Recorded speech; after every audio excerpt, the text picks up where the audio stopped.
Windows மிஷினில் பைச்சார்ம் எப்படி download பண்ணி இன்ஸ்டால் பண்ணுறதுன்னு பார்க்கலாம். க்ரோம் ப்ரௌசரை ஓப்பன் பண்ணிக்கோங்க. ஓப்பன் பண்ணிவிட்டு நீங்கள் அதில் வந்துட்டு டவுன்லோட் பைச்சார்ம் டைப் பண்ணுங்கள்.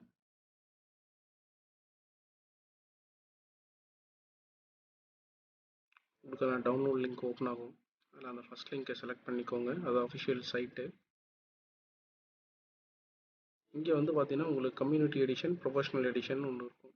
கம்யூனிட்டி எடிஷனை டவுன்லோட் பண்ணி இன்ஸ்டால் பண்ணிக்கோங்க. கம்யூனிட்டி எடிஷனை டவுன்லோட் பண்ணுங்கள். ஒரு 2 செகண்ட்ஸ் வெயிட் பண்ணுங்கள். உங்களுக்கான டவுன்லோட் வந்து இனிஷியேட் ஆகும். ஸோ பைச்சார்ம் டவுன்லோட் ஆகுது. சேவ் பண்ணிக்கோங்க. இப்போ இதை டபுள் கிளிக் பண்ணுங்கள். உங்களை டவுன்லோட் பண்ணதை டபுள் கிளிக் பண்ணுங்கள்.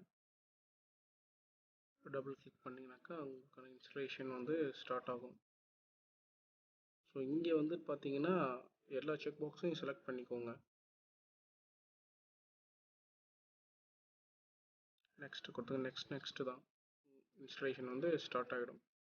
இது கொஞ்சம் லேட் ஆகிற ப்ராசஸ்ஸு. வெயிட் பண்ணுங்கள் இன்ஸ்டலேஷன் முடிகிற வரைக்கும்.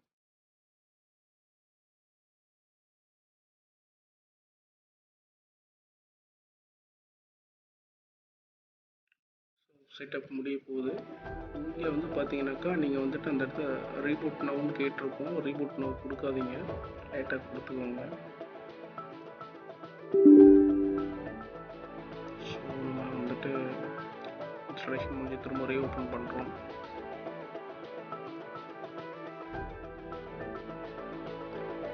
ஓப்பன் பண்ணோடனே பார்த்தீங்கன்னா உங்களுடைய எக்ஸிஸ்டிங் ப்ராஜெக்ட் வந்துட்டு ஓப்பன் ஆகும். இங்கே ஒரு மெயின் ஃபைலும் க்ரியேட் ஆகிருக்கு. ஸோ இந்த இடத்துல வந்துட்டு நம்ம வந்துட்டு ஒரு நியூவாக எப்படி ஒரு ப்ராஜெக்ட் க்ரியேட் பண்ணுறதுன்னு பார்க்கலாம். ஃபைல் கிளிக் பண்ணுங்கள். அங்கே போய்ட்டு நியூ ப்ராஜெக்ட்டுன்னு செலக்ட் பண்ணுங்கள். இங்கே வந்து பார்த்தீங்கன்னாக்கா என்விரான்மெண்ட் க்ரியேட் பண்ணுறது, விர்ச்சுவல் என்விரான்மெண்ட்டை க்ரியேட் பண்ணுறது. விர்ச்சுவல் என்விரான்மெண்ட்டையும் செலக்ட் பண்ணுவோம் நம்ம.